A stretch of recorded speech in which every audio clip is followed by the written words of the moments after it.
quiero que me acompañe a Génesis 41.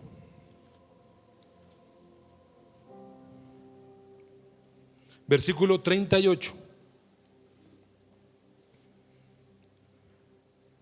Génesis capítulo 41, versículo 38, dice la palabra: y dijo Faraón a sus siervos: ¿acaso hallaremos a otro hombre como este, en quien esté el Espíritu de Dios?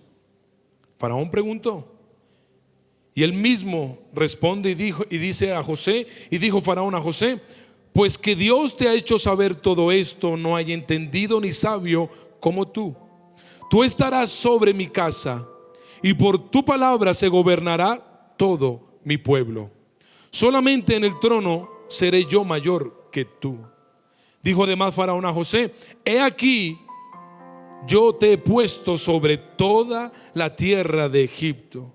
Entonces Faraón quitó su anillo de su mano y lo puso en la mano de José, y lo hizo vestir de ropas de lino finísimo, y puso un collar de oro en su cuello, y lo hizo subir en su segundo carro. Y pregonaron delante de él: doblad la rodilla. Y lo puso sobre toda la tierra de Egipto. Y dijo Faraón a José: yo soy Faraón, y sin ti ninguno alzará su mano ni su pie en toda la tierra de Egipto. Tengo en esta tarde el privilegio de compartir la palabra, y quiero hablarles sobre algo que el Señor me estuvo hablando hace unos meses atrás, y nunca lo había compartido en la iglesia Manantial, aquí en la iglesia. Y quiero en esta mañana compartirlo con todos ustedes. Usted conoce la historia de José. 13 años, vive como esclavo y como preso. A la edad de 17 años es llamado aproximadamente, y 13 años le acontece irse para Egipto y vivir allá, esclavo, preso. Y usted sabe que a los 30 años José es llamado por Faraón y es puesto en un lugar de autoridad. Todas las promesas que Dios había dado sobre José en el texto que acabamos de leer se cumplen. Todo lo que Dios le había prometido, todo el tiempo de sufrimiento, todo el tiempo de dolor, de crisis, en el texto que acabamos de leer se termina. Era un nuevo comienzo para José, un nuevo tiempo. ¿Cuál fue la clave para que llegara ese nuevo comienzo o ese nuevo tiempo sobre la vida de José? Lo leímos, versículo 38. Y dijo Faraón a sus siervos: ¿acaso hallaremos a otro hombre como este? Refiriéndose a José, en quien esté el Espíritu de Dios. ¿Cuál fue la clave entonces? Alguien que lo cree, lo diga fuerte. ¿Cuál fue la clave? La clave fue el Espíritu Santo. Así que un nuevo comienzo es determinado por la persona del Espíritu Santo. Eso fue lo que tenía José. Mire que Faraón no dice: ¿acaso hallaremos a otro hombre buen administrador como este? Faraón no dice: ¿acaso hallaremos a otro hombre que se mantenga en pureza como este? ¿Acaso hallaremos a otro hombre que sea buen hijo como este? Porque a veces nos detenemos en esos detalles de José. Eso no fue lo que promocionó a José, ni que era un buen administrador, ni que se mantuvo en pureza, ni que fue un buen hijo, ni que permaneció 13 años creyéndole al Señor.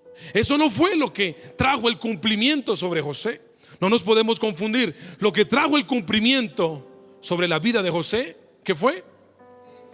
El Espíritu Santo. Ahora, tampoco podemos decir que esos elementos no hayan sido importantes, pero la interpretación correcta es esta: José, a causa de su carácter, llegó hasta la puerta de la promoción. Pero lo que le abrió la puerta de la promoción no fue su carácter, fue el Espíritu Santo sobre él, fue la unción sobre él.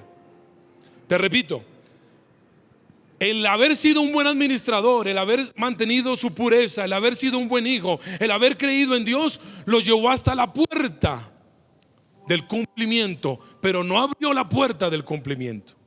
La puerta del cumplimiento la abre el Espíritu Santo sobre la vida de José. ¿Qué tal si hubiera sido Rubén el que Dios hubiera escogido? ¿Se acuerdan de Rubén, el hermano mayor de José? Dice la Biblia que él se acostó con una esposa de su padre. ¿Recuerdan? Así que si Rubén hubiera sido el escogido, en el momento de que es tentado por la esposa de Potifar,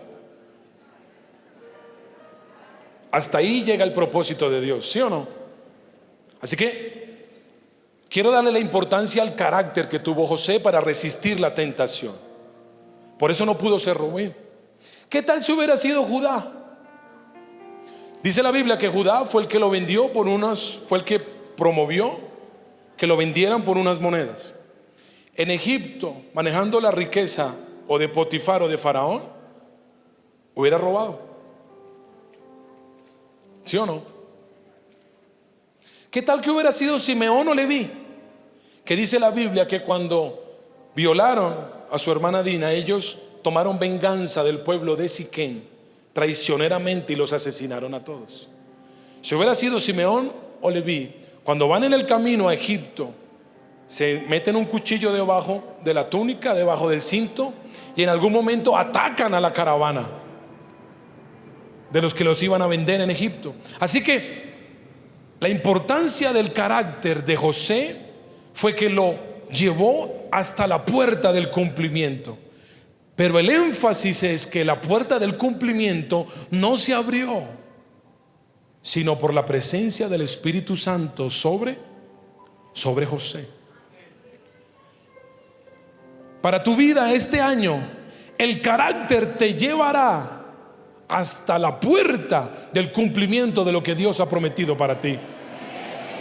Si tú no caminas en santidad, en persistencia, en diligencia, en guardar tu corazón, nunca tendrás acceso a la puerta del cumplimiento. Pero la claridad es que la puerta no se abrirá solamente por tu carácter. La puerta se abrirá a causa de la unción del Espíritu sobre tu vida.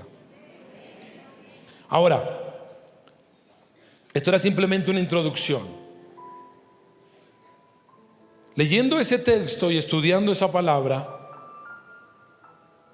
la pregunta que saltó a mi corazón fue: ¿cómo hizo José para tener el Espíritu de Dios? ¿Cómo hizo José? Así que en esta mañana le quiero hacer una pregunta directa a usted. Sabemos que el Espíritu de Dios es como un fuego que consume. Así que José seguramente estaba ardiendo en fuego cuando el faraón dijo: ¿en quién hallaré otro hombre como este, en quien esté el Espíritu de Dios? Así que he titulado la prédica en este día: ¿cómo estás ardiendo? Una pregunta: ¿cómo estás ardiendo? ¿Cómo estaba ardiendo José? ¿Cómo tenía José el Espíritu de Dios? Estudiando la palabra,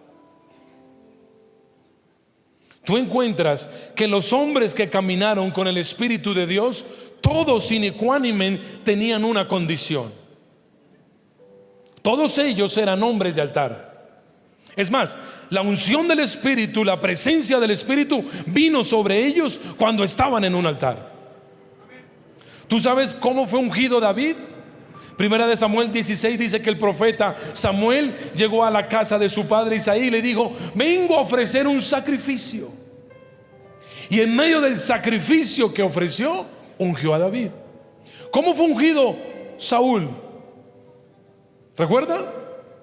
Él estaba buscando las burras de su padre Y llegando a donde el profeta estaba ofreciendo un sacrificio. Y en medio del sacrificio le da una porción del sacrificio a comer y después al día siguiente lo unge. ¿Cómo fue lleno Moisés de la presencia de Dios? Dice que subió a un monte y había una zarza, y en medio de la zarza un ángel, y la zarza ardía en fuego y no se consumía. Había un sacrificio. Así que encontramos que Dios camina con hombres y mujeres de sacrificio. La presencia de Dios viene sobre hombres y mujeres que caminan en sacrificio.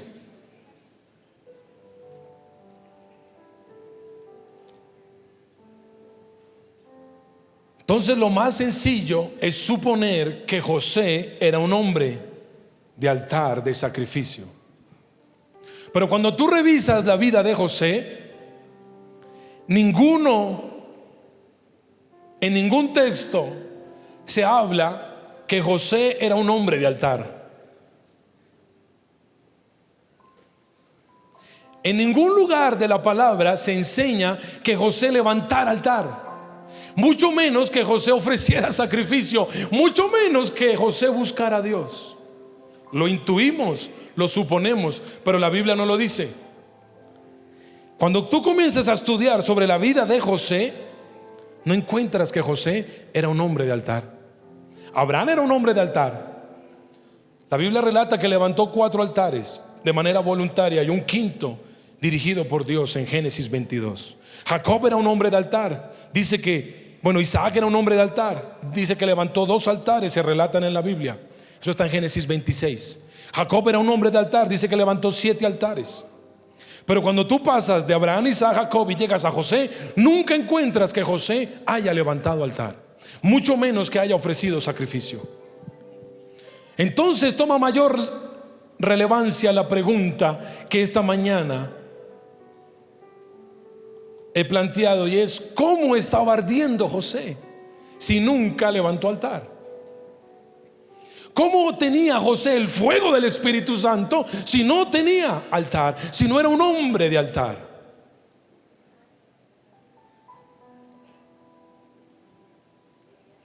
Para poder llegar a una conclusión,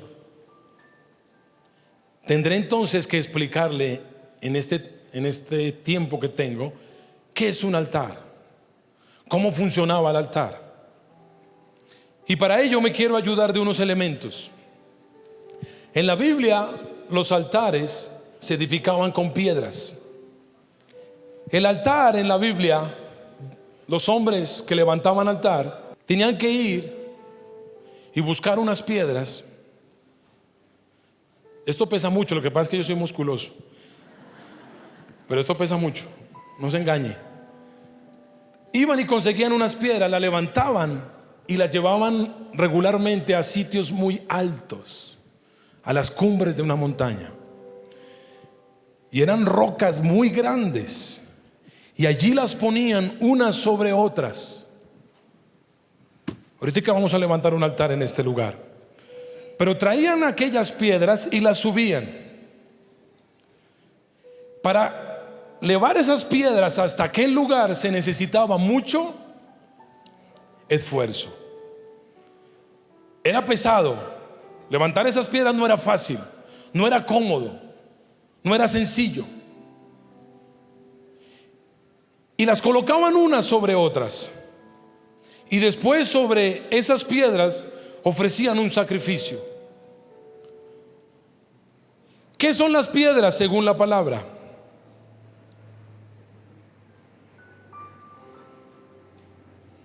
¿Quién me ayuda? ¿Qué refiere las piedras? ¿Qué significan las piedras? Vaya conmigo a Mateo 16.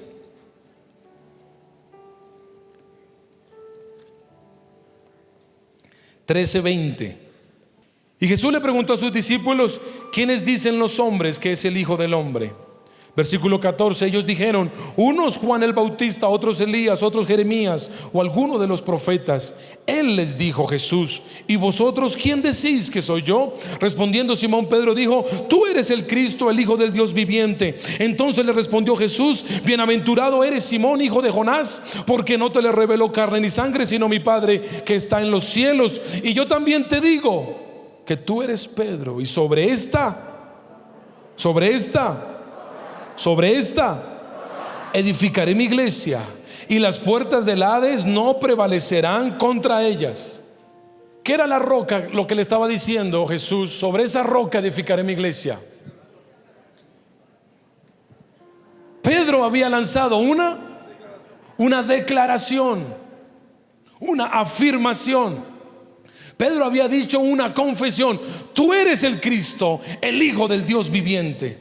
A lo que Jesús le contesta: sobre esa roca, es decir, sobre esa afirmación, sobre esa declaración, sobre esa confesión, edificaré mi iglesia.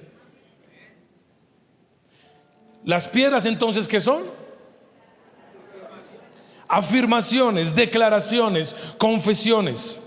Es por eso que en Mateo 7:24, cuando Jesús está terminando de dar el sermón del monte, Él dice: cualquiera pues que me oye estas palabras y las hace, la compararé a un hombre prudente que edificó su casa sobre la roca.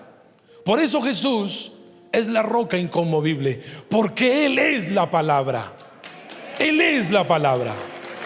Por eso Jesús, cuando está entrando a Jerusalén el día de la fiesta, en Lucas 19:40, y que los fariseos le dicen a Jesús: Jesús, detén a los hombres que te están alabando, te están gritando, Hijo de David, Mesías. El que les contestó: aún las piedras clamarán, confesarán mi nombre. Porque las piedras son las afirmaciones de Dios. Las piedras son las afirmaciones, las confesiones, las declaraciones que hacemos conforme a la palabra. En otras palabras, o profundizando sobre este ejemplo, entonces, ¿qué son las piedras en un altar? Las afirmaciones que hacemos. Así que esto nos sirve para saber cómo construimos un altar. ¿Cómo construimos un altar? Con declaraciones, con afirmaciones. ¿Puedo pedirle en esta mañana incomodarlo unos minutos y que levantemos altar? Póngase sobre sus pies unos segundos. Y quiero darle esta claridad. Cuando yo hago una declaración, yo no manifiesto una petición. La declaración es una confesión, es una afirmación. Es cuando usted va en la mañana a su lugar secreto y usted llega y cierra la puerta y comienza a decir: Señor, hoy vengo delante de ti creyendo que tú me oyes, porque tú dijiste que siempre tu oído estaría presto a atenderme. Usted está haciendo ahí una declaración. Señor, tú eres mi pastor. En campos de delicados pastos me harás descansar. ¿Qué está haciendo usted? Levantaré mis ojos a los montes. ¿De dónde vendrá mi socorro? Mi socorro viene de Jehová, que hizo los cielos y la tierra. ¿Qué está haciendo usted ahí? Ahí yo no estoy pidiendo, ahí yo estoy haciendo una declaración. Y les dije que el altar se levanta con esfuerzo. Muchas mañanas no queremos levantar altar. No necesitamos sentirnos motivados para levantar altar, porque el principio no es: tú haces un altar sin esfuerzo, tranquilo como Camilo, fresco como una lechuga. No, tú haces altar y te va a costar hacer altar. No importa si eres pastor, si eres apóstol, si eres profeta, no tiene nada que ver. Cada día te va a costar hacer altar. Te levantarás en la mañana y te costará, pero tienes que tener esa claridad. Los altares se levantan con esfuerzo. Esto no es un juego, levantar altar. Quiero invitar a algunos de los pastores de la iglesia Manantial. Denle un micrófono. 8 pastores. Pastor Efraín. Cada uno que dé una declaración de 1 minuto 30 segundos levantando altar. O con esta claridad. No es petición a Dios, el Señor ayúdame, no, es lanzando una declaración. Y en la medida que usted va lanzando una declaración, le voy a pedir, pastor, tome una piedra. Yo sé que pesan muchas, pastor Efraín, pero usted es un hombre fuerte. Entonces vamos a ir poniendo las piedras, pero usted cuando los vea a ellos, quiero que usted haga altar. ¿Quién no ha hecho altar esta mañana? ¿Quién se levantó esta mañana y sabe que no ha levantado altar? No ha lanzado afirmaciones, declaraciones, confesiones. Tú no tienes un altar hoy en tu vida. Aún ni siquiera tienes un altar en tu casa. Bueno, hoy quiero enseñarte cómo hacer altar. Y nuestros pastores nos van a enseñar. Vamos, apóstol, tú eres el primero. ¿Entendimos la palabra? No voy a pedir, voy a declarar. Porque lo que yo declaro, basado en la palabra, se mueve para que se haga realidad. Dice: no moriré, sino que viviré y contaré las obras de Jehová. Declaro que tendrás larga vida. Declaro que este año no es el año de tu muerte. Y declaro que en mi familia este año no sepultaremos a nadie. Y declaro que Dios te dará la salud que tuvo Cristo cuando estuvo en la tierra. Y declaro que el cáncer desaparece de tus huesos. Y declaro que viene un tiempo de tener la salud de Caleb, la salud de Abraham. Declaro que viene un tiempo cuando la ciencia se sorprenderá, porque lo que tenías ya no lo tendrás. Lo declaro basado en la palabra. No moriré. Levante las manos, diga: no moriré, sino que viviré y voy a contar las maravillas de Dios. Diga: seré un testimonio. El cáncer se va de tu garganta, de tus amígdalas, de tus cuerdas vocales. Alguien que lo pueda creer. Y eso es altar a Jehová. Jehová es mi luz y mi salvación. No temeré de ningún mal que sople del norte, del sur, del occidente, del oriente. No temeré. Declaro que mi familia está escondida en Dios. Que mi familia siempre estará sirviéndole al Señor. Que como oramos desde jovencitos con los niños, no habrán delincuentes, no habrán traficantes, no habrán ladrones, no habrán mentirosos, no habrán delincuentes. Mi familia y yo serviremos a Jehová. Dice: Dios es nuestro amparo y nuestra fortaleza. Él es nuestro pronto auxilio en las tribulaciones. Y yo declaro en el día de hoy que ese Dios todopoderoso, que es amparo para mí, lo será también para usted. Y no habrá dificultad que nos dañe, no habrá enemigo que gane ninguna pelea contra nosotros, porque el Dios todopoderoso está a nuestro favor. Él es nuestro amparo, Él es nuestra fortaleza, y si estamos en tribulaciones, Él estará con nosotros. Él ha dicho que estará con nosotros cualquiera sea nuestra circunstancia. Alabe y glorifique el nombre de Dios y diga: yo creo esa palabra y declaro que Él me auxilia en cualquier circunstancia que me encuentre. Salmo 125:1 dice: los que confían en Jehová son como el monte de Sión, que no se mueve, sino que permanecen para siempre.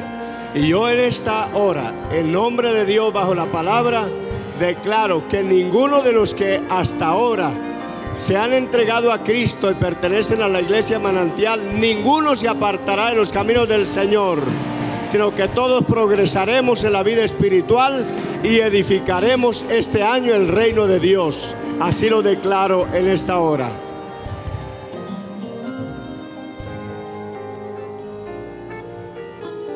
El Salmo 23 dice: el Señor es mi pastor y nada me faltará. Yo confío en esa palabra y declaro que mi familia y cada familia aquí no les va a faltar nada, porque tenemos la presencia, la ayuda y la guianza del Señor, y Él no nos dejará jamás, nunca. Siempre estaremos acompañados de su presencia y de su Santo Espíritu. Por tanto, los bendigo en el nombre del Señor. Amén.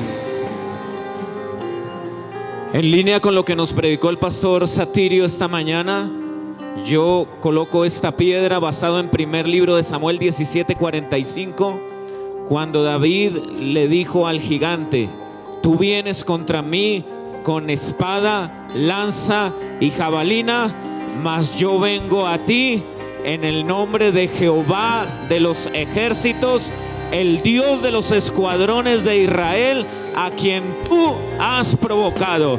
Levante sus manos y diga: Goliat. Diga: Goliat. Y ahora agregue cuál es ese Goliat suyo. Diga: Goliat deuda, Goliat crisis familiar, Goliat rebeldía, Goliat pobreza, Goliat enfermedad. Tú vienes a mí con espada, lanza y jabalina, mas yo vengo a ti en el nombre de Jehová de los ejércitos, el Dios de los escuadrones de Manantial de vida eterna, a quien tú has provocado. Y en respuesta estamos haciendo este ayuno en el nombre de Jesús. Amén.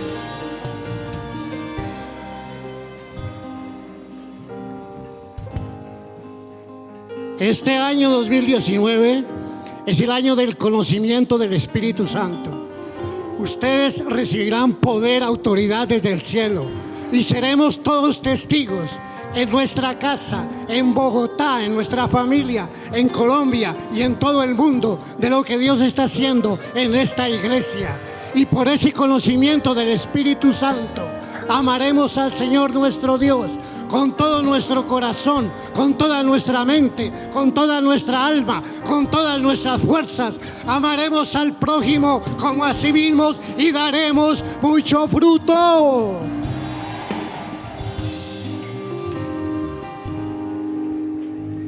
Hoy me uno en este altar y quiero que esta palabra que está en el Salmo 91 usted lo practique en su casa, lo practique en su familia. Y el Salmo 91 dice: el que habita al abrigo del Altísimo morará bajo la sombra del Omnipotente. Tu casa, tus hijos, tu familia morará, vivirá, habitará bajo la sombra del Dios Todopoderoso. Amén. Decía el pastor David en su prédica que no hay altar sin sacrificio. Y el Salmo 139, 23, 24 habla que Jehová es quien prueba, sondea, revisa los corazones. Y yo hoy declaro la palabra predicada por el pastor Satirio dos Santos, que este año 2019 la iglesia, usted y yo podremos vivir una vida de santidad delante del Señor. El Salmo 34 dice: bendeciré a Jehová en todo tiempo, su alabanza estará de continuo en mi boca. En Jehová se gloriará mi alma, lo oirán los mansos y se alegrarán. Engrandeced a Jehová conmigo y exaltemos a una su nombre. Busqué a Jehová y él me oyó y me libró de todos mis temores. Los que miraron a él fueron alumbrados y sus rostros no fueron avergonzados. Este pobre clamó y le oyó Jehová y lo libró de todas sus angustias. El ángel de Jehová acampa alrededor de los que le temen y los defienden. Gustad y ved que es bueno Jehová. Dichoso el hombre que confía en él. Hoy levanto altar por los niños, por los adolescentes, por los jóvenes. Hoy levanto altar por los que ni siquiera saben que es un altar. Hoy levanto altar por los que no quieren levantarlo aún. Hoy levanto altar por Colombia. Hoy levanto altar por un nuevo tiempo en nuestra patria. Hoy levanto altar al Dios del cielo, al Dios de la tierra. El ángel de Jehová acampa alrededor de los que le temen. Tus hijos serán guardados por Dios. El altar que tú levantas, mamá, el altar que tú levantas, papá, cubrirá ese hijo, cubrirá esa hija, y llegará el día en que él y ella levantarán su propio altar. Si tú lo crees, levanta tu mano y alaba a Dios, alaba a Dios, alaba a Dios, alaba a Dios.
Enderei bromocosteria brababa.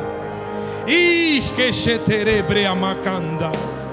Hay una iglesia hoy que levanta altar a Jehová. Y shotoro brea bostoro bro. Enderenderai kashi tiria brama. Y crosce terebre bebeben. Doroi kashotoro. Y briamanderei kashe terebrama.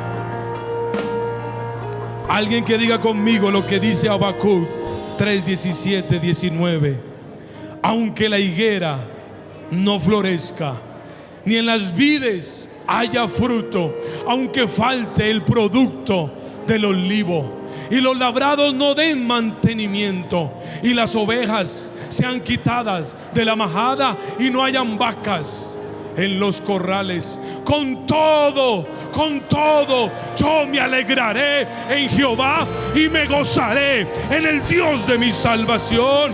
Jehová, el Señor, es mi fortaleza, el cual hace mis pies como de siervas, y en mis alturas me hace andar. Amén y amén.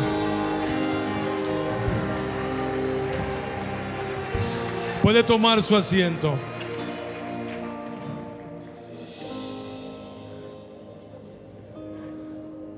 Vi a uno, más de uno, medio dormido. Todos los dormidos dan un fuerte amén. ¿Sí ve que se habían? Yo los vi. Estaban levantando altar, pero estaban dormidos. ¿Sí ve? ¿Por qué? Porque levantar altar requiere esfuerzo. Yo vi más de uno que estaba cansado y se quería sentar. Más de uno que bostezaba y miraba para el lado y contaba cuántos pastores faltaban. Decía, uy, esto va para largo. Levantar altar requiere esfuerzo. Levantar altar requiere esfuerzo. Ahora, ya el altar está listo para que el Espíritu de Dios descienda sobre ese altar, para que el fuego descienda sobre ese altar. ¿Cuántos dicen amén? Amén. Pues no. El altar le falta un elemento muy importante para que pueda ardir el fuego. ¿Sabe cuál es el elemento? No, el Espíritu Santo lo hemos comparado como el fuego. Cuando usted adora, está levantando altar. Cuando usted lee la palabra está levantando altar. Cuando usted canta himnos está levantando altar. Es más, cuando usted ayuna está levantando altar. Pero ese altar no arderá si no tiene el siguiente elemento que se llama sacrificio.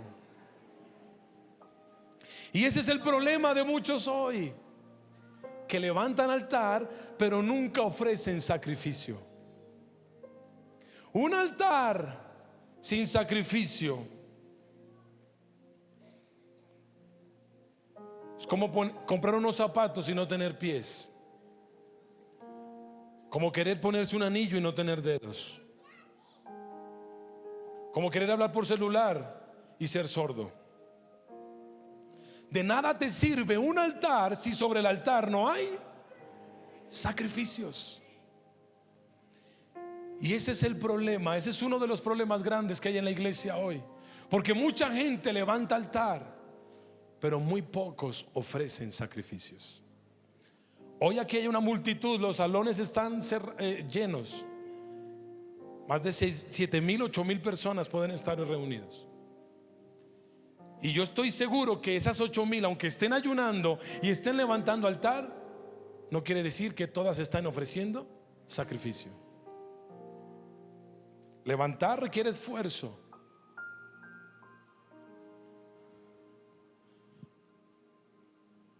Pero el sacrificio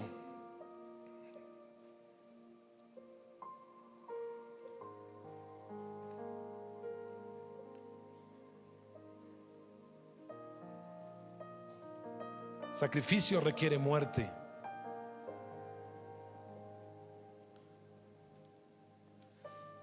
El esfuerzo es algo que yo consigo para alcanzar algo, es algo que yo hago.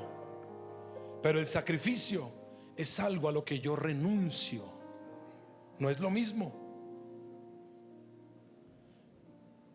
Quizás usted ha hecho esfuerzos, un padre hace esfuerzos para proveer para su casa, pero una madre hace sacrificios para levantar a sus hijos. No es lo mismo. No es lo mismo.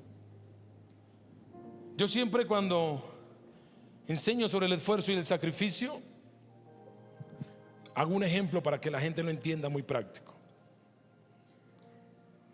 Présteme una botella de agua.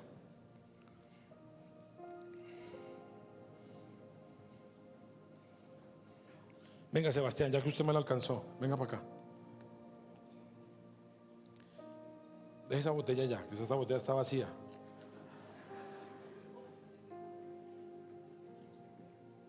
De agua. Miren, acá hay 10,000 pesos. Vamos a hacer un acuerdo. Vamos a jugar. Pongan la mano ahí, así. Y el que primero coja la botella se lleva 10,000 pesos. Estos son como $3 más o menos, o $4. Si yo cojo primero la botella, usted me da a mí 50,000 pesos. Pero si usted la coge primero, usted se lleva 10,000. Amén. ¿Cuántos dicen amén? Sí, déjala así, es la prueba. Déjelo así, o si no se me tira el ejemplo. Listo, ponga la mano, Sebastián. La otra porque le gano. Esta mano así, exacto. Ustedes van a contar 1, 2 y 3. El que primero coja la botella se lleva el dinero. ¿Listo? 1, 2 y 3. No me haga trampa, mire, le vi la cara. No, ellos son los que van a contar. No sea tramposo. Vamos, iglesia, cuente. 1. Mire ahí. No, tranquilo. Quédese con la botella. Y quédese con el dinero también. Mire ahí. ¿Yo lancé mi mano o no la lancé? La dejé siempre quieta. ¿Qué hizo él? Él hizo un esfuerzo. Es algo que tú haces para conseguir algo. ¿Qué hice yo? Yo lo quería bendecir a él. Yo hice es lo que yo no hago para que otro consiga algo. Lo que él hizo fue un esfuerzo. Lo que yo hice fue un sacrificio. ¿Está bien? Llévese la plata. No, llévese la plata y el agua, suya. Es un sacrificio genuino. ¿Por qué te puse ese ejemplo? Porque muchos de ustedes hacen el esfuerzo de ayunar, pero no se rinden en sacrificio. El esfuerzo es lo que tú haces para alcanzar algo. Tú viniste y ayunaste para alcanzar una respuesta de Dios, para que los cielos se abrieran a tu favor, para que hubieras respuestas sobre tu casa, sobre tu familia, sobre tu economía, sobre tus generaciones. Y eso está muy bien. Pero si no le añades sacrificio a ese altar, entonces no verás respuestas. Y el sacrificio no es algo que tú haces para alcanzar, es algo que tú rindes, es algo que tú mueres, es algo que tú entregas. Si tú hoy no rindes nada en este altar, los cielos no se abrirán, aunque haya un altar. Dios te ha traído a este ayuno para que levantes altar, pero para que te rindas.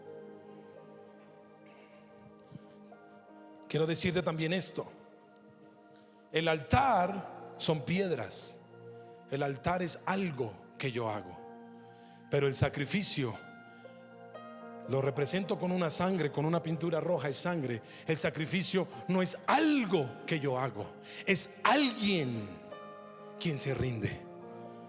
Alguien, no algo, alguien, es alguien. A ti no te salvó el esfuerzo de Jesús, a ti y a mí nos salvó el sacrificio de Jesús. Y el sacrificio no fue algo que Él rindió, fue alguien que se rindió.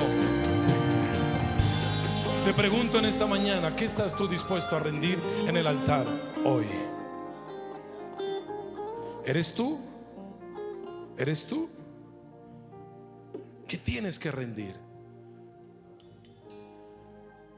Porque si no hay rendición en ese altar, nunca vendrá el fuego. Y si no viene el fuego, nunca se abrirá la puerta del cumplimiento. Te dije que a José lo que le abrió la puerta no fue el altar. No, fue que vino el fuego a causa del altar. Ahora, muy bien, tenemos piedras, tenemos altar, hay sacrificio, pero a esto le falta el fuego. Tráigame el fuego. Tráigala así, tráigala así. Póngala acá atrás.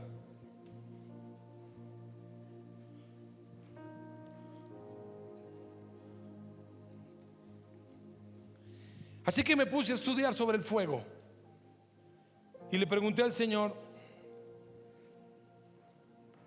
Señor, ¿cómo se produce el fuego? Así que me fui a la profesora Rosita, cuarto de primaria, libro de biología, a estudiar cómo se producía el fuego. Es en serio. Y encontré la definición más clara. El fuego se produce a causa de dos razones. Los dos elementos naturales que producen el fuego es la combustión o la fricción. Combustión o la fricción. ¿Qué es la combustión? Dice el libro de Rosita: la combustión es una reacción de combustibles naturales donde se libera energía por calor. Es mucho más fácil y rápida que la fricción. Combustibles pueden ser el carbón, el petróleo, el gas. Son llamados combustibles fósiles, los cuales representan aquello que se han formado hace millones de años en el planeta, pero han muerto y se han convertido en restos orgánicos de animales o de plantas. Por ejemplo, este encendedor, él tiene aquí gas. O sea que yo voy a hacer fuego por combustión. Pero también puedo hacer fuego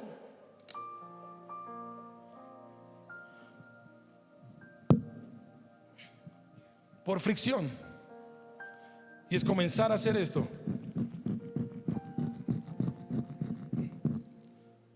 ¿Sí suena o no suena, mami?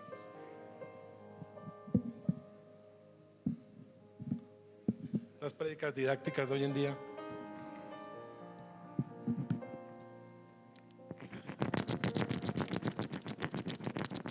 Esto es.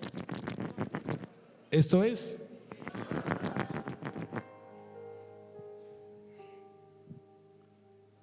Ahora, no olvide la pregunta rectora: ¿cómo estaba ardiendo José?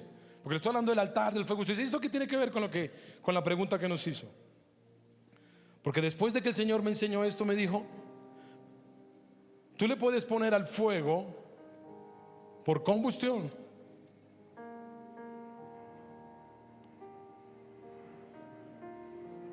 o puedes hacer que ese altar arda en fuego por fricción. Y el Señor me contestó y me habló y me dijo, le pregunté: Señor, ¿cómo ardía José en fuego? Y el Señor me dijo: José nunca levantó altar voluntariamente. José tuvo que vivir pruebas para que por la prueba levantara altar. Le dije: Señor, pero no, José era un hombre bueno. José era un hombre con un corazón limpio, con un corazón sano. Y el Señor me dijo: no, José había dureza en su corazón. Le dije: pero ¿cómo así, Señor? Me dijo: ¿cuánto tiempo de abundancia había en Egipto cuando él fue coronado rey? ¿Cuánto tiempo había pasado? 7 años. ¿Cuánto tiempo de hambre hubo en Egipto hasta que encontró a su familia de nuevo? 9 años, 2 años de hambre. Los primeros 7 años de abundancia, y después de los segundos 7 años de hambre, cuando pasaron 2, fue que su familia fue a Egipto y se reencontró con ellos. ¿Recuerda? Así que el Señor me dijo: durante 9 años José nunca buscó a su familia. Si José hubiera querido buscarlos ya estando en el trono, va y los visita. Me puse a mirar geográficamente la distancia entre Egipto a Hebrón, donde vivía Jacob y su familia, y son a paso de compinche, 3 semanas. José tuvo 9 años siendo la máxima autoridad que podía enviar a cualquiera de sus pocaluchas del ejército de Egipto a su mandadero, decirle: venga, váyame, averígüeme por allá en un monte Hebrón, hay un señor Jacob, vaya, mire a ver cómo está él. Por lo menos vaya, averigüe a ver cómo está. Es mi papá, quiero saber algo. O ni siquiera decirle que era su padre, mantenerlo en secreto, pero vaya, mire. Pero nunca se acordó de sus padres durante 9 años, porque su corazón estaba herido. Ahora, el Señor me dijo: ¿cómo le llamó José a sus hijos? Capítulo 41 ahí mismo, versículo 51, capítulo 41, versículo 51. Y llamó José el nombre del primogénito Manasés, porque dijo: Dios me hizo olvidar todo mi trabajo y toda la casa de mi padre. Estaba herido y lo que quería era olvidar.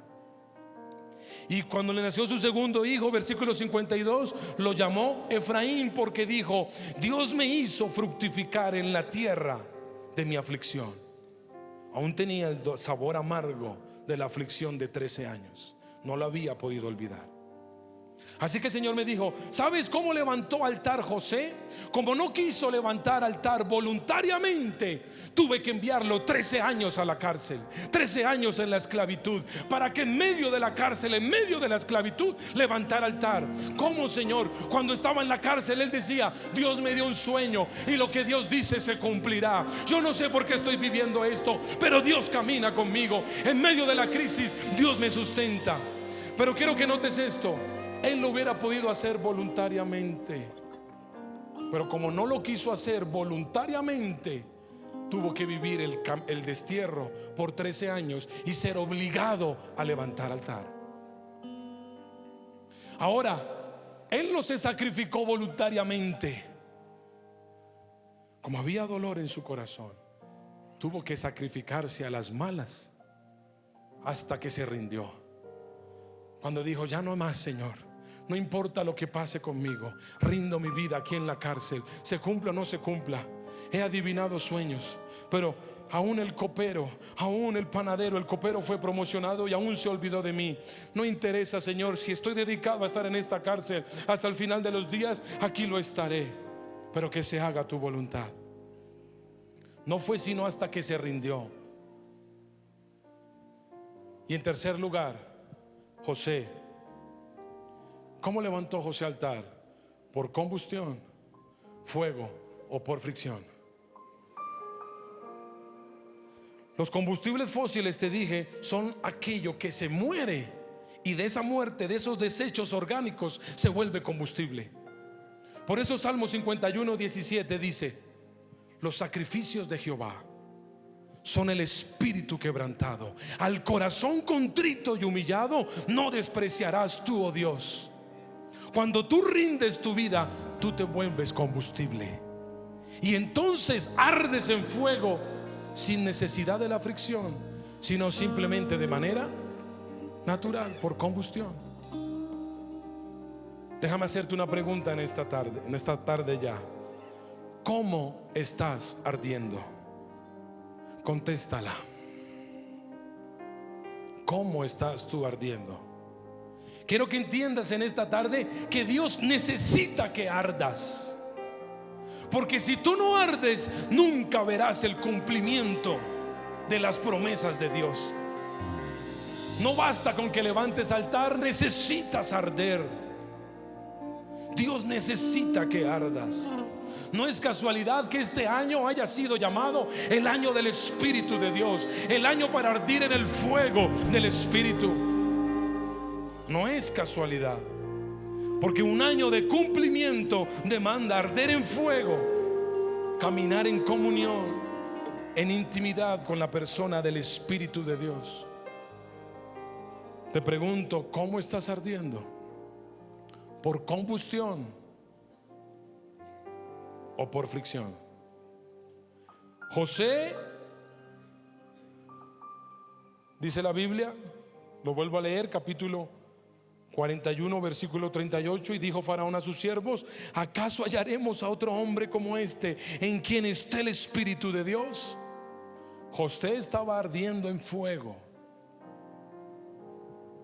pero por fricción, no por combustión.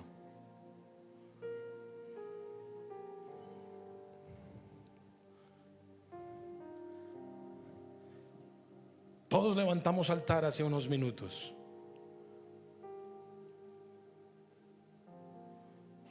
Pero quiero invitarte que ojalá todos, como levantaron altar, se rindan ahora en sacrificio. Y quiero contarte algo para terminar, del poder que tiene un altar que arde en fuego. Lo he dicho, la iglesia lo conoce, y quizás usted es invitado o nos ve por internet, la primera vez que me escucha. Pero aunque nací en un hogar cristiano, con mis padres como pastores, más o menos a la edad de los 14 años yo me aparté de Dios. Y duré casi 14 años apartado de Dios, en los vicios, drogas, alcohol, excesos. Me fui de mi casa, viví solo. Y algo me pasó durante esos 14 años. Y era que Dios continuamente durante esos 14 años me buscaba. Se me aparecía, se me atravesaba. Me buscaba de maneras insólitas, sobrenaturales. Una de esas, recuerdo que yo iba por una calle y había una iglesia cristiana. Yo recuerdo que iba fumando marihuana y lo disimulé, lo apagué, el cigarrillo de marihuana, pero seguí pasando por al frente y me llamó la atención, quería solo curiosear.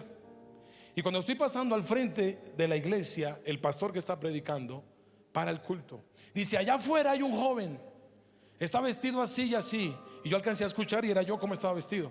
Y dice: deténganlo, díganle que venga.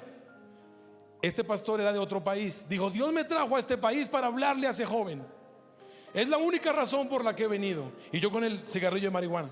Y el diácono: que entre. Y yo: no, que entre. Y fue tanta la existencia que le dije: bueno, sosténgame acá y ya vengo.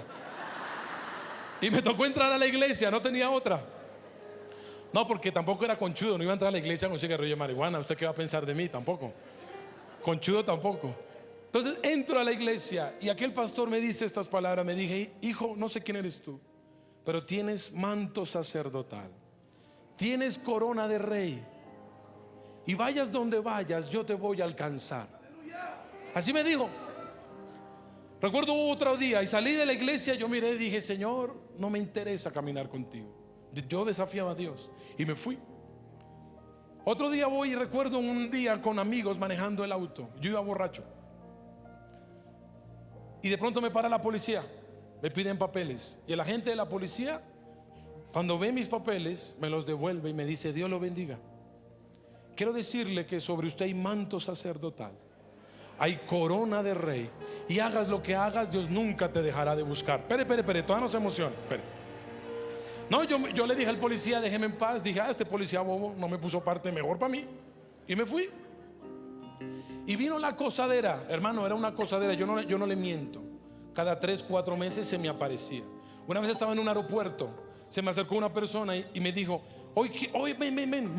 Me paró un americano y me dijo: yo no sé quién eres tú. Yo estaba de tránsito en un aeropuerto y me dijo: no sé para dónde vas, pero quiero darte estos $100, quiero sellarlo sobre tu vida. Y yo dije: pues gracias.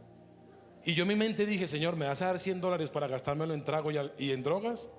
Y el hombre me contestó, me dijo: yo no sé qué harás con ese dinero, pero ese dinero provocará que sobre tu vida el manto sacerdotal, la corona de rey, se active, porque Dios nunca te dejará de buscar donde quiera que estés. Espere, todavía no se emociona. Espere. Esto me pasó durante 14 años. Usted celebra, pero para mí era una tortura. Llegó el momento, mis papás lo saben, que yo me quise ir del país. Dije: papá, no necesito ir a estudiar. Pero en el fondo lo que yo quería era escapar, porque dije: en Colombia, por mi papá, quizás la gente me conozca, y por eso es que me persiguen tanto. Pero si me voy del país, Dios se va a olvidar de mí. Así que llegué a otro país, me fui a vivir, rento un apartamento, y una mañana suena el teléfono. Yo vivía con unos compañeros y ellos me dicen: ese teléfono no se sabe nadie el número. Y yo les dije: yo menos, así que yo no contesto, contesten ustedes. Me dice: no, conteste usted. Yo no, ninguno.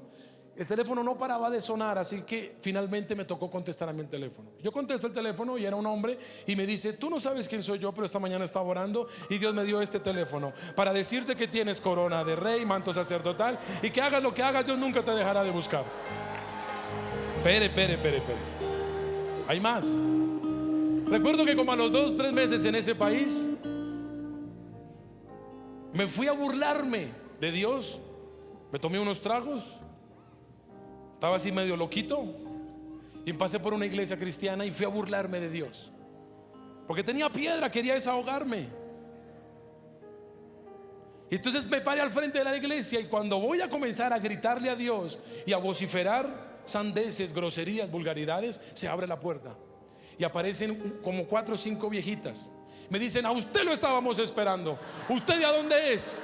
Y yo me quedé en silencio y yo no dije nada. Me dijo: usted es colombiano, ¿cierto? Y yo dije: sí, usted es el colombiano que Dios nos habló, venga para acá. Y me entraron a un salón, se pusieron alrededor mío las 5 viejitas y comenzaron a orar y a decir: Señor, el manto sacerdotal de este hombre se activa, la corona que tiene se activa, porque tú nunca lo dejarás de buscar donde quiera que él se vaya.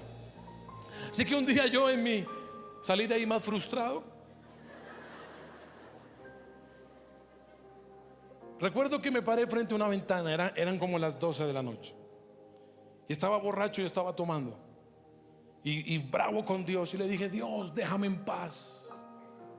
Le dije: Dios, en medio de mi loquera, lo que me dije es: yo creo que yo debo ser muy importante para Dios. O sea, pensándolo bien, yo creo que a mí Moisés me quedó pequeño. Esta cosadera de 14 años es porque yo debo ser un berraco, debo ser yo un grande en el reino. Dije: Señor, te salvaste que en el cielo no me reciban una demanda por acoso, porque estoy que te demando por acoso. Pero comencé yo a jactarme en mi ignorancia de decir: Señor, yo debo ser muy grande para que me busques tanto. Y escuché la voz clarita de Dios, y me dijo: cabezón. Sí, así me dijo. Me dijo: cabezón. 2 veces: cabezón. nunca se ha tratado de ti. Nunca ha sido a causa tuya. Nunca ha sido a causa de tu propósito, tu llamado, tu destino. No, no te lo creas. Lo que pasa, me dijo Dios, es que en casa hay un papá y una mamá que se la pasan levantando altar. En casa hay un papá y hay una mamá que todos los días se rinden en sacrificio. Lo que pasa es que en casa hay un papá y una mamá que hacen que el fuego del Espíritu arda sobre ese altar. Por lo tanto, yo no puedo desconocer un altar. Yo no puedo cerrar mis ojos. Yo no puedo simplemente ignorar un altar. Cuando hay un altar, yo soy provocado, yo soy movilizado, yo soy llamado. Dios me dijo: te busco, no es culpa mía, es culpa de ellos, que se la pasan levantando altar. Diles a ellos que paren y yo paro. Tú quieres ver fuego sobre tu casa. Tú quieres ver el fuego de Dios sobre tus hijos. Tú quieres ver el fuego de Dios sobre tu familia. Levanta altar y ríndete en sacrificio, y entonces el fuego ardirá. Y Dios no podrá contenerse. Dios simplemente no podrá olvidarlo. Dios simplemente no podrá cerrar sus ojos o desatender con sus oídos. No. Cuando tú levantas altar, Él tiene que movilizarse. Él tiene que venir a tu favor. Él tiene que abrir los cielos. Él tiene que visitar tu casa. Él tiene que abrir ríos en la soledad. Él tiene que derribar murallas. Él tiene que derribar gigantes. Cuando levantas altar, movilizas el dedo de Dios. Cuando levantas altar, los ángeles se ponen a tu favor. Cuando levantas altar, los gigantes tiemblan y huyen. Alguien que levante altar y que se rinda en sacrificio en esta mañana. Vamos, alguien que se rinda, alguien que se rinda, alguien que levante su voz al cielo y diga: yo me rindo, yo me rindo, yo me rindo. Hoy no vinimos para un espectáculo. Hoy no vinimos simplemente para que Dios haga milagros.